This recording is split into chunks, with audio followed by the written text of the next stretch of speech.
Thank you, Megan, and thank you for coming to my second ever craft lecture, so I'm mildly terrified. Just want to thank again Wyatt, Megan, the Adams, the staff. These places are often, conferences and festivals can often turn sour because people are nervous and ambitious, and this place is always so full of positivity. And I guess if a fish rots from the head, the opposite has been happening here for 29 years. So thank you to Wyatt and Barbara and so many people that have been very healthy fish heads. I guess over the years, this is my 10th summer.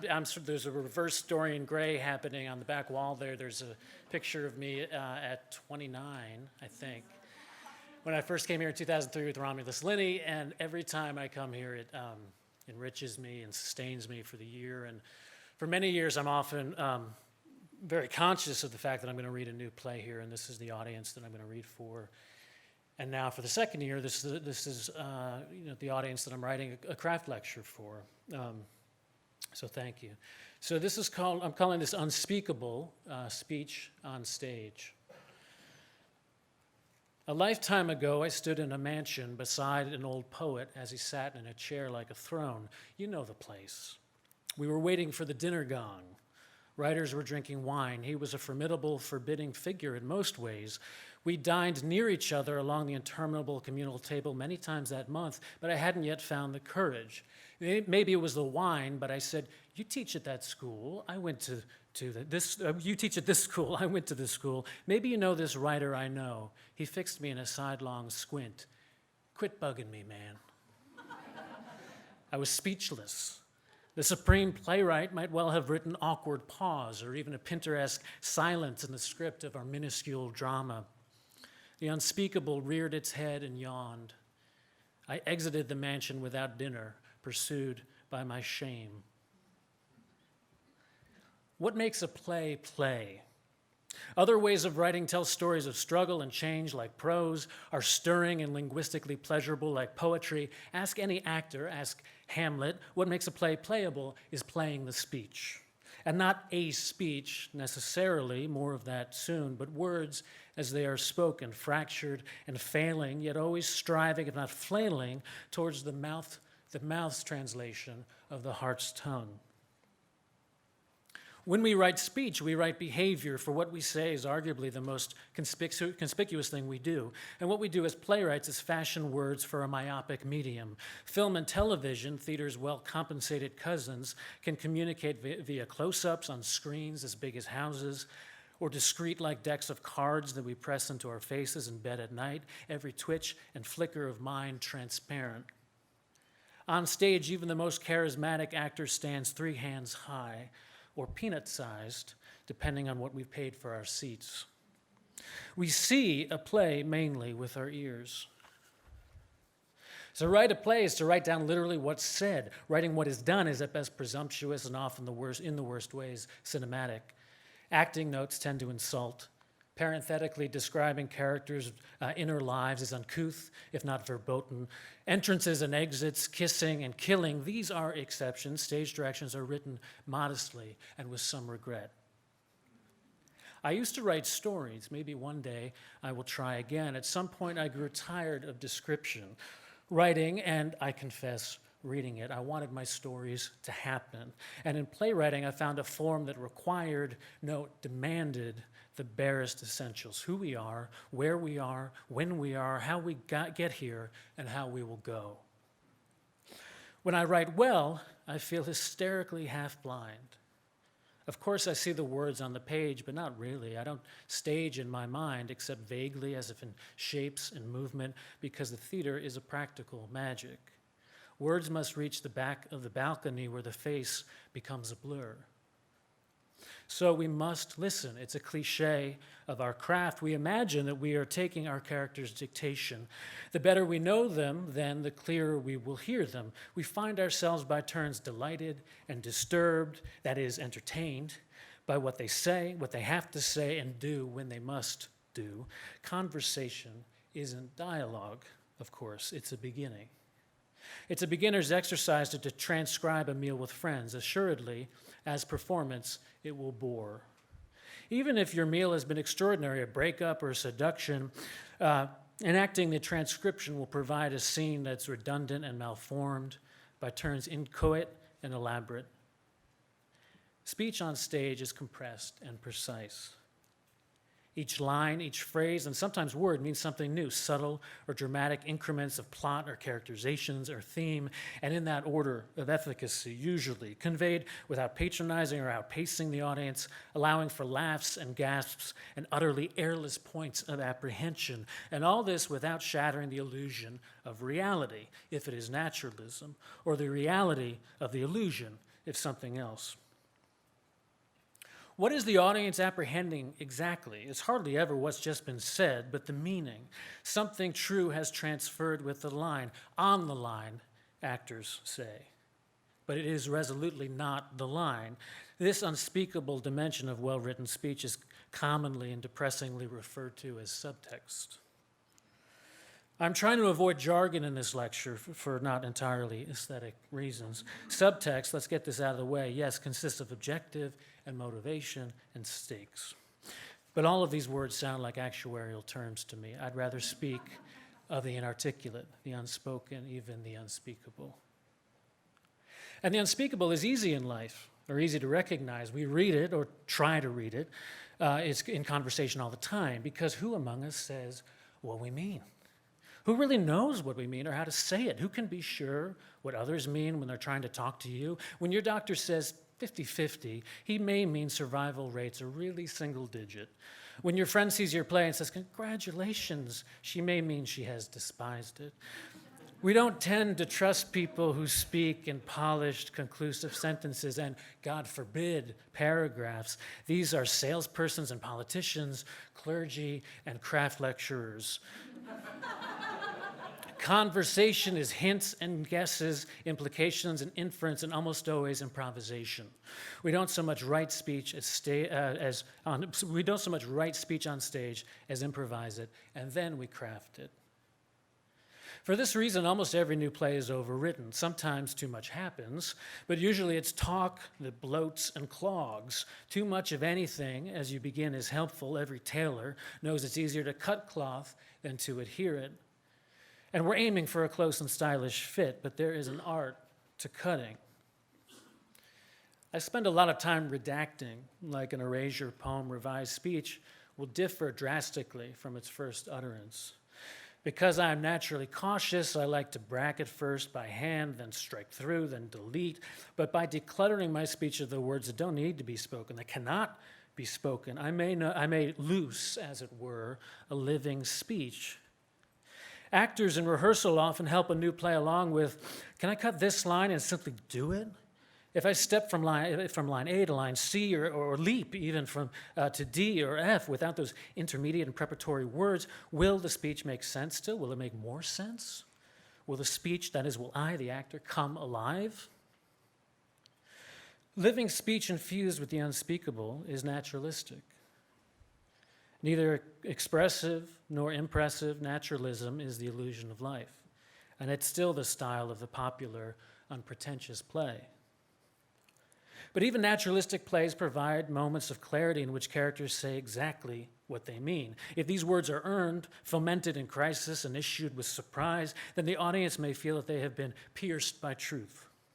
If unearned, then they will feel cheated. Such speech sounds too perfect, that is, on the nose, like a punch on the nose. I suppose its canniness offends. What of speech without the unspeakable? Flesh without soul. Is it really such a sin? Like lust, it is tempting and dangerous, and melodrama's happy shadow farce. Speech is too good to be true, yet satisfyingly so. A bargain has been struck. The audience forgoes intrigue for the spectacle of opera or slapstick. But a spectacle must beguile consistently, or we will quickly grow tired of life lived against the flats. Get rid of my dry mouth sounds. Now to speak superficially of the surface of the page. Speech, For all that can't be said must be speakable. Actors may call these lines actable. The words sound right because they feel right in the mouth and lungs, to say nothing of other body parts. Creative spelling and compounding and capitalization for effect occurs. Italics are most common for emphasis, but overemphasizing too much can look amateurish and domineering. Some playwrights underline these words, perhaps in homage to something called a typewriter, and a few eccentrics even boldface. Speech in all caps reads like a scream or shriek and is best reserved for quirky and wacky comedies, or, if you'll pardon my French, grand guignol. The comma is special. Playwrights have to forget what we've been taught because speech is far from prose, which is not to say commas in plays mean less, but more: rhythm, rest, hesitation, breath, and what the breath reveals. This liberal use of commas is another reason why other kinds of writers tend to look at us and what we write with some mixture of admiration and distrust. Parentheticals in dialogue are unusual, but some playwrights use them to suggest words and phrases a character is about to say or wants to say but can't for one reason or another. Semicolons seem literary, but colons conversational. They can say, wait till you hear this. Exclamation points should be used reasonably, unless the speaker happens not to be. Ellipses and em dashes are invaluable if a little too convenient. They're the wider cracks in speech where the light gets out and in. Ellipses sinking our speaker's words, ... inward. Em dashes implying thought and speech casting out, reaching, racing, toward. Em dashes especially can suggest your ums and ers without the need to comically spell them out. Fragments in general play authentically. A slash in the line can start an overlap. Columns are sometimes employed for simultaneous runs.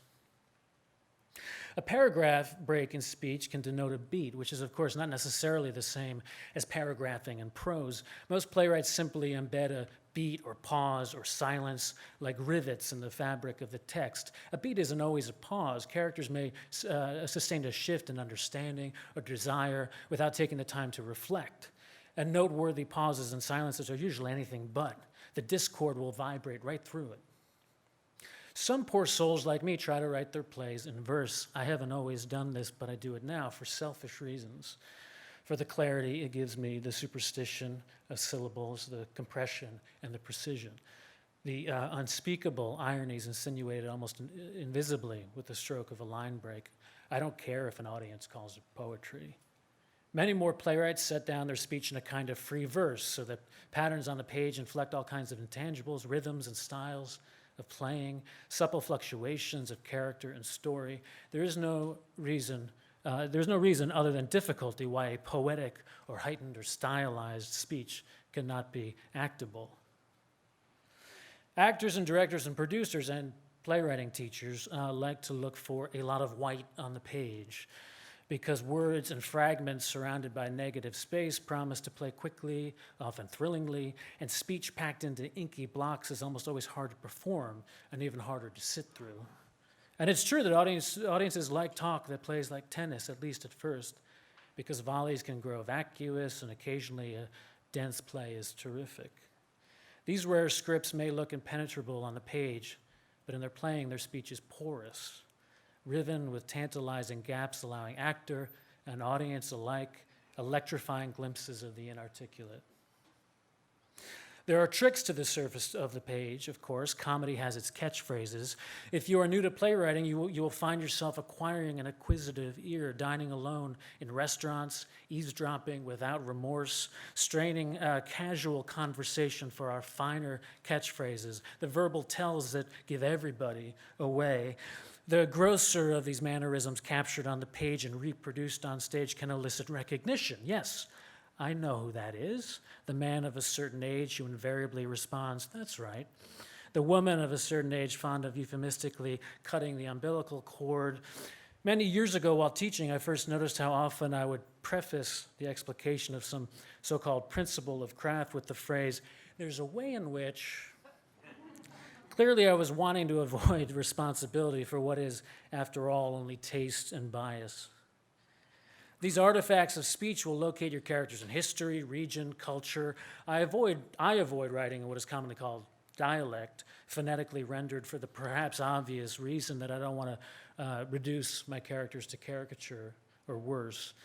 I try to set down the precise words correctly spelled in their native order. A few other practical suggestions. Pronouns in speech are often best implied. Try to make your wells and your nose mean something. Don't fake urgency by repeating a character's name over and over again. Don't echo a line or phrase at the end of a scene just for dramatic effect. I'll repeat that. Don't echo a line or phrase at the end of a scene just for dramatic or comic effect. There is, of course, something called standard playwriting format, and while many like their plays to look a certain way, I find it too boring to describe here. As for the problem of speeches, the secret about writing monologues is that there isn't a secret. Monologue is simply dialogue when one character won't shut up, can't shut up, but the listener is present on the page, in the page. The listener interrupts time and again, albeit wordlessly. The listener is an equal partner in the moment-to-moment life of the speech. Some find it useful to believe in three types of monologue. The conventional monologue, when a character speaks to another character, even if the listener isn't there on stage. The soliloquy, when the listener happens to be also the speaker. And something called audience direct address, which for all its clumsy nomenclature is rather self-explanatory. Of course, the best plays are multifarious. These categories, if they exist at all, almost always overlap. The conventional monologue is easiest. These are the speeches actors use in audition for the most part because they are cleanest and clearest. The soliloquy is in modern naturalistic plays it tends to sound stagey. In audience direct address, the speaker often narrates, and like voiceover in film, narration is best used sparingly because it's rarely ever dramatic. It may help the audience imprint, as it were, on the narrator as the protagonist, especially in a memory play. Longer recurring speeches to the audience feel confiding, if not confessional. And so far as it demonstrates the speaker's psychic conflict, then it may compel. The comfortably confiding monologue is prevalent in plays these days, despite its lack of dramatic dimension and tension, imparting a casual theatricality to an otherwise televisual play. The most exciting of these addresses will involve conflict, however, impersonal. Stand-up comedy, where the comic strives to kill without dying on stage, is a useful example of the nonspecific dangers of talking to the audience. I am addressing this lecture directly to you, obviously. I must, compelled by the force of my ideas, of my language, and yes, even my stories. Inject a bit of conflict, though, between me and you, and my words might become a bit more interesting. A heckler wakes you up, or an estranged and outraged relation, a medical emergency out there or up here, or say you happen to know or I happen to let slip that the success or failure of this lecture could cost me my job. Perhaps you've heard I need the money for an operation. Somebody of influence starts to move or get up noisily to leave. That's your cue, Sean. I veer off script and find myself improvising wildly. My words come alive. I might have the makings of a solo show. Or perhaps without resorting to such cheap theatrics, all I need to do to make this speech more dangerous is to make it more personal.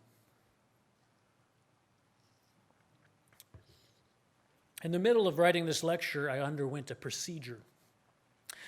It had been 1.5 years since I finished treatment for stage 4 cancer, 2 years since my wife finished treatment for her stage 2 cancer.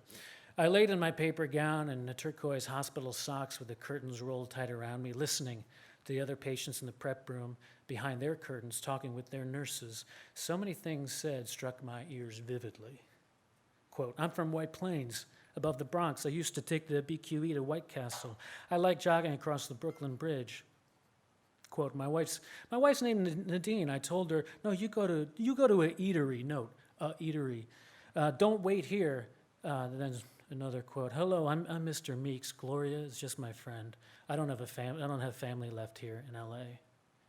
All I needed were the voices, even just these words, to imagine the people. Not what they look like, but who they really are or may be. Perhaps I heard these bits of speech so clearly, just moments before the blessed lethe of the propofol syringe, because I was afraid and hopeful, as my characters are when I write, as I am when I write. Often I'm afraid they won't talk.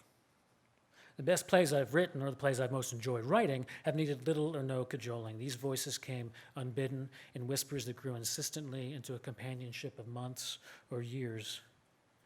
Of course, my reception is highly irregular. I transcribe in fits and starts. I speak for them as a placeholder, often without realizing. I grow confused. How do I know I'm hearing their voice or my own? This highly personal question must be answered by the gut. But do I like this talk or that bit of it a lot? Does it impress me in some way? Is it, as they say, well written? Then I delete it. And if a character says and keeps saying what I mean for him to say, then I must disappear him from the play entirely. For some reason, people still like to talk of finding your voice. For me, the practice of playwriting involves doing my best to lose my voice.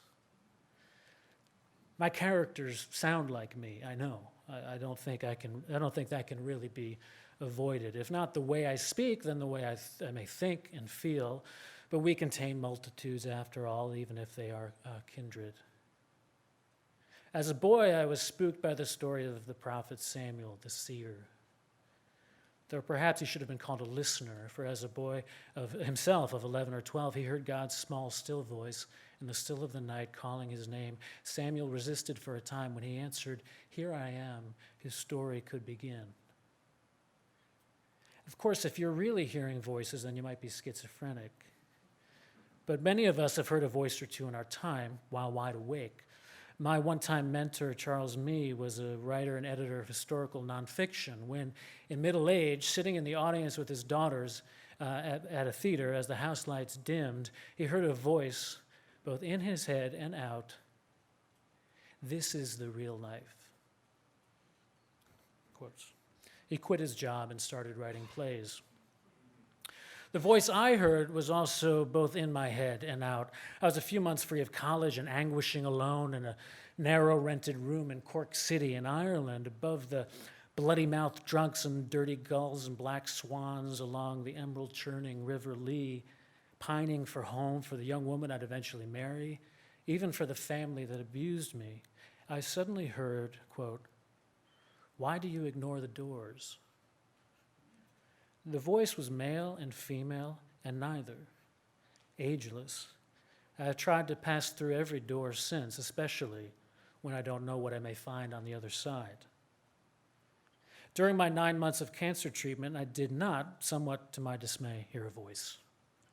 Perhaps I didn't need to, or I couldn't bear to. But voices of a less psychotic variety have always defined my creativity. Early on, I discovered I was a good mimic, at least on paper, like most, if not all, playwrights. As several therapists over the years have insisted, I lack strong boundaries. Voices get under my skin. The first voice was my mother's, listening to nursery rhymes between her legs on the stairs or in her rocking chair in the mornings after the world had shrunk into schools and work. Mother Goose, Humpty Dumpty, all the king's horses and lions and unicorns, Britannia, her fabled forebears, poetry inculcated here. But my mother's troubled spirit seemed to contravene the tidiness of these rhymes, which is maybe why, to this day, I remain skeptical of received notions of style and structure. As I grew older, I felt flattered by my mother's neediness. She seemed to consider me her equal, if not her elder, her confidant, her lover, certainly, a boy she treated like a man, and a man who could somehow save her. "You're very wise," she liked to say, despite or because of my silence. And she would change the subject the instant she heard my father stirring upstairs. When did her speech first strike me as crazy? Long before I learned the word logorrhea, Before I'd read Molly Bloom's Soliloquy or seen Katharine Hepburn's spectral Mary Tyrone, I learned from my pathologically loquacious mother that talk obfuscates as often, more often, than it explicates or reveals, and when it does reveal, it usually does so accidentally. This knowledge made me a dramatist for my pains, and so I've been lucky enough to have been told a difficult one at that. As a boy, I learned to emulate my mother, if not in person, then in my head. Hunkered in the bath, I found I could dialogue with myself as if virtuosically, sustaining every conversation in my mind's ear concerning anything, really, words and phrases whirling in a seemingly inexhaustible vortex, something like hearing voices. Though her voice was always most distinct, I still write her in the countless characters deriving from her, though I haven't heard her speak in a decade and she is fading. Her brother was 12 when he developed schizophrenia. Obeying the voices in his head, he set their mansion in Scarsdale, New York, on fire. Their father, a shirt manufacturer, had the resources to send him away, to be raised by a family of devout Christians in Canada, in Calgary, near a doctor famous and ultimately infamous for claiming he could cure schizophrenia with massive doses of niacin. Obviously, my uncle remained insane. My mother never saw her brother again. I heard his voice a few times. The phone would ring on my birthday, and if I answered, "Danny," she'd say, "this is your Nana Ruth," though I'd never met her. She sounded like my mother, eerily, vacantly chatty. "You and I were born on the same day, did you know that? And my mother, too." And then she'd put Uncle Bobby on. She was visiting him in Calgary, something she did annually since the messy divorce in the 60s. "Hi," he'd say, dopily, like a kid. Maybe he'd been lobotomized.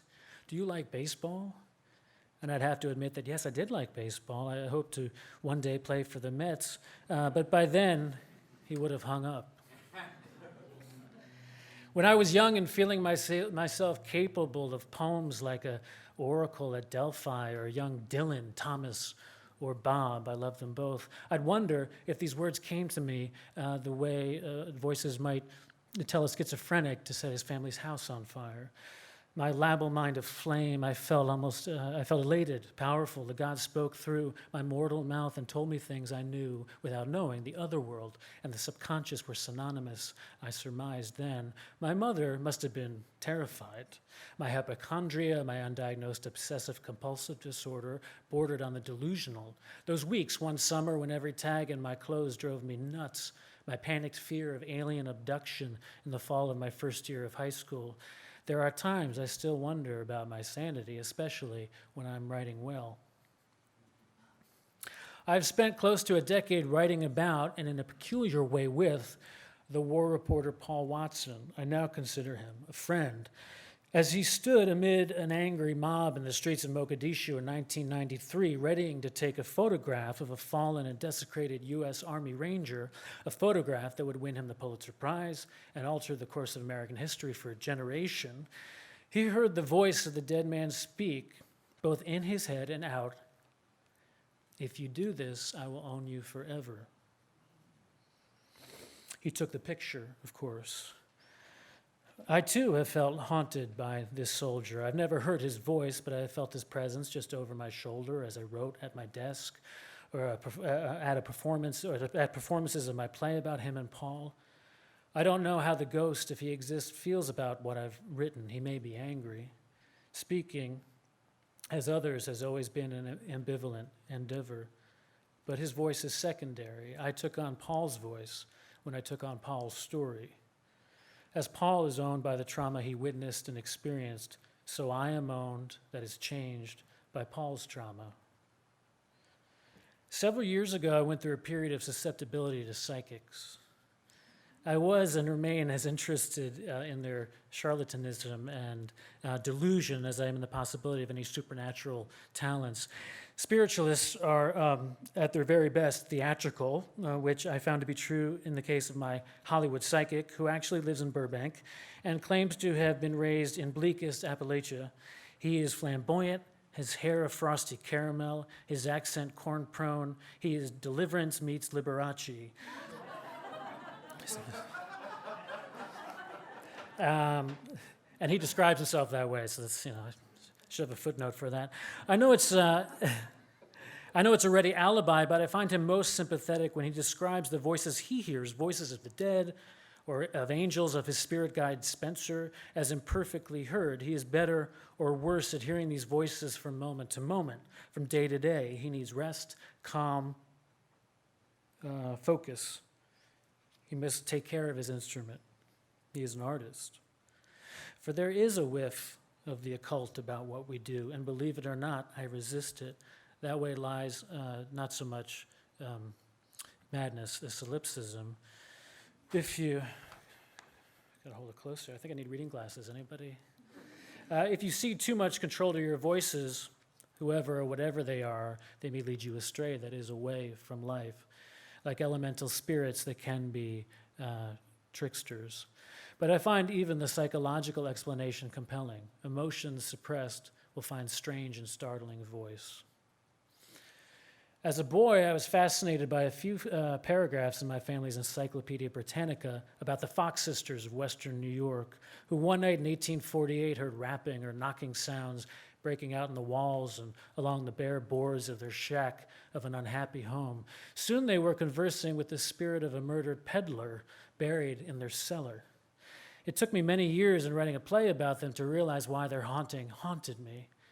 A friend, himself also raised by an abusive father, is currently adapting this play as a low-budget horror film. Perhaps every play I've written has been a kind of ghost story. Perhaps every play is. All theaters are haunted, aren't they? Especially after hours. The ghost light burns like the lamp at Samuel's bedside.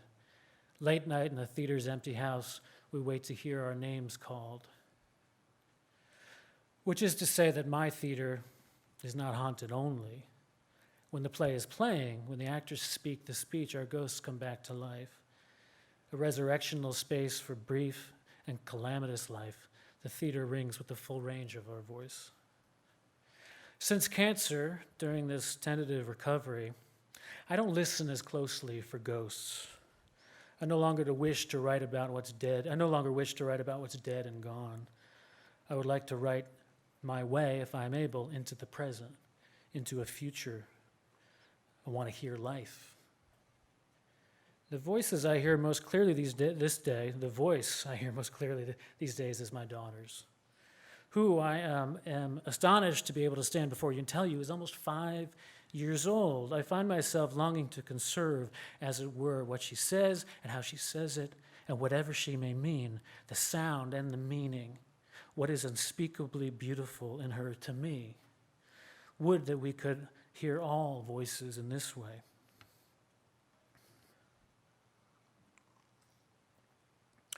I'd like to conclude briefly with the unspeakable in its vaguest and most pertinent sense. I was 12 when my brother tried to kill himself by throwing himself out the window of our attic. I saw him stumbling around the side of the house in the snow, and the moments after, I found his suicide note upstairs that read, "Dear Mom, looks like you'll get that playroom you've always wanted." And regrettably, I handed her the paper. She collapsed in my arms, crying, and whispered in my ear, "This is a secret we will take to our graves." I knew in that moment she was wrong. In order to save myself and her, I would have to betray her. Every family is a culture. Ours was a tyranny under which we were not allowed to speak our minds because our minds wanted to protest our treatment at the hands of cruel and confused parents. No, protest wasn't our goal, love was, understanding. Displacing what I wanted to say and what my subconscious needed to say into the mouths of other imagined people, this practice freed me, at least for a while. The few times my parents read or saw my plays, I worried, would they hear me in these voices? Would they hear themselves? "You've always liked to make a scene," my father said, after my first produced play. And that's all he said. because I had learned already that entertainment was a way to speak the unspeakable. When at the dinner table my father barked something cruel about blacks or women or gays or his wife and children, I found I could undermine him with a joke. The closer I cut to his bone, the better, and the funnier. I could make the whole table laugh, or Twitter at least, the captive audience of our large, unhappy brood. Even my father had to laugh sometimes, as if he hadn't understood that he was the butt of my joke, or if he had understood that he didn't have the wit for a comeback. I could play the fool to his meat-headed leer. Metaphor was another way to speak the unspeakable, because my mother liked to sneak into my room and read my poems, ransacking me. She'd use that knowledge against me, claiming her leveraged insights came not from spying, but from a mother's telepathy. My poems became more difficult, my stories more fictive. Luckily, before I could disappear from myself, I found the theater. For the stage is a place that seems to offer both displacement and transcendence, laughter and compassion, disclosure behind a mask. With the actors as my surrogates and the page my public square, the play may become a wedding or an execution. The danger is real, but so is the reward of their understanding. If I've been up to anything the past 20 years, it has been to speak the taboo, at least at first, of mental illness, child abuse, and suicide, then of war. I still feel compelled to try to tell the truth, to confront and to provoke and to persuade. I'm trying to do the same now with cancer. Earlier, I suggested playwrights lose their voice, but obviously a playwright has a kind of voice. We know it when we hear it, and we won't hear it in their dialogue. Our voice is the voices we hear and how we hear them. So we listen for what is unspoken in our culture and our audience, and usually it's what they don't want to hear. And we use our art to make them hear it. They will disagree, of course, because they see things differently, because they don't yet know how they feel, because they don't want to feel. This play you write will make you allies, and if you've done it right, enemies. You will hobble your career by offending those who have risen to their ranks by commercial rather than moral acumen. We are living through unspeakable times. The poison in America has found its full flower. The retrograde are powerful, and their cruelty is reflexive, for kindness is weakness in the church of Mammon. Truth is false, and the lie is king. Disparagement unto silence is only one strategy. They are working tirelessly to stifle and extinguish our most vulnerable voices. We need plays now that shout in the square profanely. We need polemics. If ever an age deserved prophetic plays, it is ours. I've written about my friend, the war reporter, for many years now for many reasons, because his shell-shock depression reminded me of my family's turmoil, because, like me, he should have died, but here we both are. And through it all, I have striven to emulate how he has taken on the voices of those without voices, at least voices in the Western press, whether in Somalia or Afghanistan, Africa, or the Canadian Arctic. He identifies with the oppressed, perhaps, he says, because he was born one-handed and his father died before memory. He will protest fiercely that it's not altruism that drives him, but empathy. If we are not too inured to life, the voices of those who suffer should haunt us. We are told often that we should write only about ourselves, but who are we? This question is key. For the play alive with argument will be risky, and risky primarily to the playwright to write. The audience may be wrong, the culture may be wrong, but the playwright is wrong too.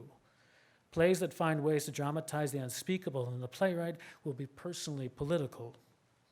These are the plays that will transcend rhetoric and fashion. These plays will persuade. Of course, I am a hypocrite.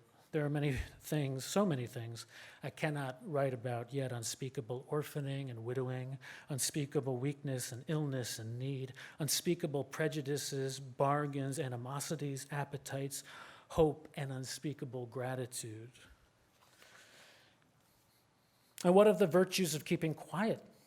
The necessity of privacy. Surely shame protects us. Even as a secret turns malignant, it can confer a sense of self-possession and purpose. All this is true, but I am a romantic, were all our secrets exposed how much more might we love and be loved? Why did I begin with a memory of shame when that aged, esteemed poet suggested I quit bugging him? And I did because I didn't matter. I was a youthful 30, right there, and the wrong genre.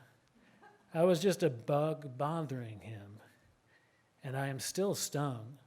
Though with some maturity, I understand his annoyance. Life can seem too brief for meaningless chatter with strangers. He was unwell. He died not long after. I respect him now for speaking his mind then, but I wish I had spoken mine in return, not to hurt him, but to answer his real speech with mine. We could have conversed honestly. After that, we could listen. Thank you.